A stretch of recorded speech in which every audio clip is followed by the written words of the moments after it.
ओम शांति। बेहद सेवार आधार हेउची आत्मिक व्यक्तित्व द्वारा दृष्टि माध्यम प्रसन्न करवा। आसंतु योग अभ्यास करवा। मो एक श्रेष्ठ आत्मा प्रकाश स्वरूप बाप दादांकर अति प्रिय शिखिलधा पिला स्नेह स्वरूप मो बाबांक सहित अलौकिक मधुर मिलन करुछि। बाप दादा मो मथारे उच्च व्यक्तित्वर झलक देखुचंती एवं स्वप्न आउ संकल्प रे मध्य मोर संपूर्ण शुद्धतार व्यक्तित्व अछि। मोर चेहरा एवं आचरण रे मध्य आत्मिकतार व्यक्तित्व अछि। मो परी व्यक्तित्व सारा कल्परे आउ केही नाहंती।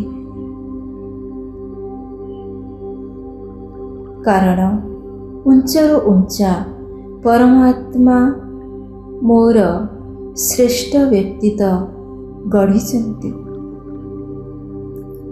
मु सर्वदा सुख एवं शांतिर अक्षय भंडार रे परिपूर्ण। मोर आखिरे एवं मो चेहरा रे संकल्प एवं संपर्क रे प्रसन्नता झलकुछि। समस्त प्रश्नरू मु मुक्त अटे। प्रत्येक परिस्थिति रे मु प्रसन्न रही थाए।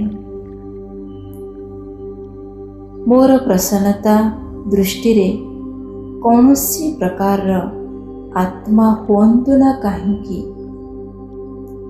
से भी प्रसन्न होई जाई थांती। मो सर्वश्रेष्ठ आत्मा जिए कि से मानंकर हृदयर आशा पूर्ण करी थाए। श्रेष्ठ आत्मा मो चैतन्य मूर्ति मो बाबा समान आत्मा जिए कि मो दृष्टि रे आनंदर अनुभव कराई थाए। मो कल्पवृक्षर एक जड़ शक्तिशाली हेई सर्व आत्मा मानको मो समग्र विश्व को सकाश देवार बेहदर सेवा करुछि। बाबा सम्मान बेहद स्थितिर अनुभव करुछि। वर्तमान मु एक दृश्य मो सामना को आसीछि। सागर कूलरे अवस्थित एक बड़ पर्वत। एक पर्वत शिखररो विशाल सागर को मु देखि पारुछि। समुद्र पानीर आश्चर्यजनक दृश्य, आकाशर आश्चर्यजनक दृश्य, आकाश उपरे विराट नक्षत्र गुड़िक परम धामर बेहदपन, बेहद सृष्टिर कालचक्र एथिरे मोर अनंत जीवन यात्रा। तांख स्मृति रे मोर मनर सीमा अत्यधिक उच्च होई जाउछि। बेहदरे रही बेहदर सेवा करी बेहदर वैरागी हेबार अनुभव हेउछि। स्वास्थ्य समय एवं कर्म रूपरे ଦିନରାତି ସକାଶ ଦେଇ ପରିବେଶକୁ ପରିବର୍ତ୍ତନ କରିବା ପାଇଁ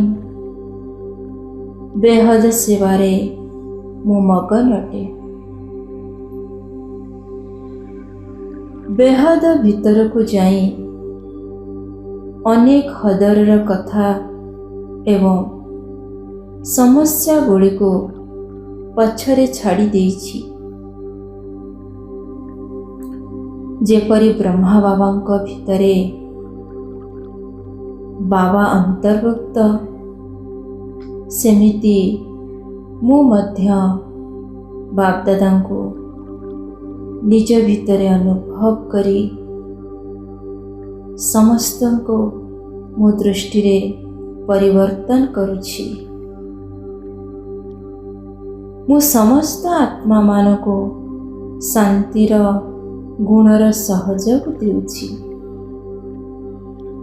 ମୁଁ ପ୍ରସନ୍ନ ହେଇ ଅନ୍ୟମାନଙ୍କୁ ମଧ୍ୟ ପ୍ରସନ୍ନ କରୁଛି। ଏହାଦ୍ୱାରା ମୋତେ ବହୁତ ଆଶୀର୍ବାଦ ପ୍ରାପ୍ତ ହେଉଛି। ଏହି ଆଶୀର୍ବାଦ ହିଁ ଲିଫ୍ଟ ଠାରୁ ଅତି ତୀବ୍ର ଗତିର ରକେଟ୍ ଭଳି କାମ କରୁଥାଏ। ଏହି ଆଶୀର୍ବାଦ ମୋର ପୁରୁଷାର୍ଥରେ ପରିଶ୍ରମ ବଦଳରେ ସଙ୍ଗମ ଯୁଗର ପ୍ରାରବ୍ଧର ଅନୁଭବ କରାଉଛି। ମୋ ଭିତରେ ଆଶୀର୍ବାଦର ଷ୍ଟକ୍ ଭରପୁର ହେଇଯାଉଛି। ପ୍ରତ୍ୟେକ ସମୟରେ ଆଶୀର୍ବାଦ ନେବା ଏବଂ ଦେବାର ସଂସ୍କାର ହୋଇଗଲାଣି। କୌଣସି ଦୁର୍ବଳତା କିମ୍ବା ବଶୀଭୂତ କିମ୍ବା ବଦଳୁ କିମ୍ବା ନ ବଦଳୁ, ସେ କେମିତି ବି ହୁଅନ୍ତୁ, ସେମାନଙ୍କ ପ୍ରତି ମୋର ସବୁବେଳେ ଆଶୀର୍ବାଦ କଲ୍ୟାଣକାରୀର ଭାବନା ବାହାରୁଛି। ହୃଦୟର ସହିତ ସହଯୋଗ ମୋ ହୃଦୟ ସହିତ ଭାଇବ୍ରେସନ୍ ଦେଉଥିବା ଆତ୍ମା ଅଟେ। ଶ୍ରେଷ୍ଠ, ମୁଁ ସର୍ବଶ୍ରେଷ୍ଠ ଦୟାଳୁ ଆତ୍ମା, ଯିଏକି ଭାଇବ୍ରେସନ୍ ବିସ୍ତାର କରୁଥିବା ବିଶ୍ୱ କଲ୍ୟାଣକାରୀ ଆତ୍ମା। ମୁଁ ବିଶ୍ୱ ଗ୍ଲୋବ ଉପରେ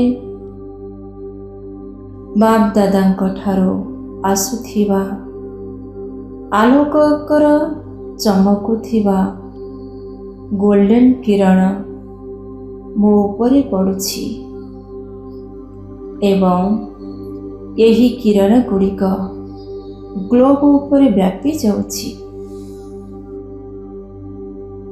ସମସ୍ତ ଆତ୍ମାମାନଙ୍କୁ ଏବଂ ପାଞ୍ଚ ତତ୍ତ୍ୱକୁ ବ୍ୟାପି ଯାଉଛି। ସମସ୍ତଙ୍କୁ ପବିତ୍ର କରୁଛି। ମୁଁ ଏକ ଶକ୍ତିଶାଳୀ ବାତାବରଣ ସୃଷ୍ଟି କରୁଛି। ମୁଁ ସକାଶ ଦେବାର ସେବା ନିରନ୍ତର କରୁଛି। ଉଚ୍ଚ ବିଶ୍ୱ ସେବା କରାଉଥିବା ବାବାଙ୍କ ପ୍ରତି ମୋ ହୃଦୟରେ ବହୁତ ଭରପୁର ସ୍ନେହ। ମୋର ହୃଦୟର ଗୀତ ହୃଦୟର ପ୍ରିୟ ବାବାଙ୍କ ପାଖରେ ପହଞ୍ଚିଛି। ବାପ ଦାଦା ମୋତେ ସ୍ନେହରେ ତାଙ୍କ କୋଳକୁ ନେଇଗଲେ। ମୁଁ ସାଇଲେନ୍ସର ଦ୍ୱାରା ବାବାଙ୍କ ସ୍ନେହରେ ଲବଲୀନ ହୋଇଯାଉଛି। ଓମ୍ ଶାନ୍ତି, ଓମ୍ ଶାନ୍ତି, ଓମ୍ ଶାନ୍ତି।